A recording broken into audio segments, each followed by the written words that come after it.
I use makeup to raise awareness about human rights, and I believe that makeup can be used as a tool for art, just like any other form of art. And it's about the artist and their message behind. So I always use my face as a canvas, and I believe that using faces and even body parts is very important because it humanizes the story. I believe that art is a global language, which is why I use it to talk about human rights. I truly believe that raising awareness is one of the first ways to take action in these topics. And most of the times these topics are such taboo and are very sensitive topics, so I feel like art kind of eases the way we introduce these topics. I know the UN has done a lot of work in terms of utilizing social media to reach the different population. So for the topic of female genital mutilation, which is the procedure of partial or complete removal of female genitalia, I did a makeup look that was very intense. The topic is already very intense.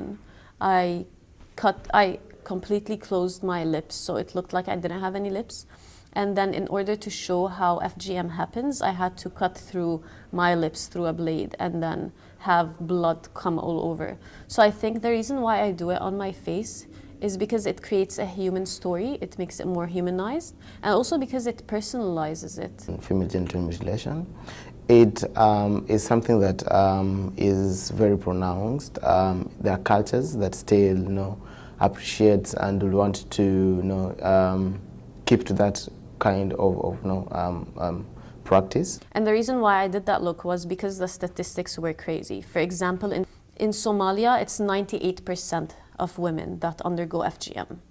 In Djibouti, it's 96%. And in Egypt, it's 93%. This is something that happens to women all around the world. So I wanted to raise awareness about this issue so that people can know that it's not a religious ritual, it's a cultural ritual. These certain issues are relevant to all human beings because these are human rights violations, and this needs to be known, which is why I raise awareness through makeup. So social media has been playing a key role, and I know especially when you're talking about very critical issues, things to do with LGBT, FGM, things to do with safe and legal abortion, things to do comprehensive sexuality education, and others alike.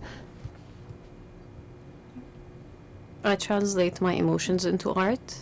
I guess that means my tears are sometimes colorful.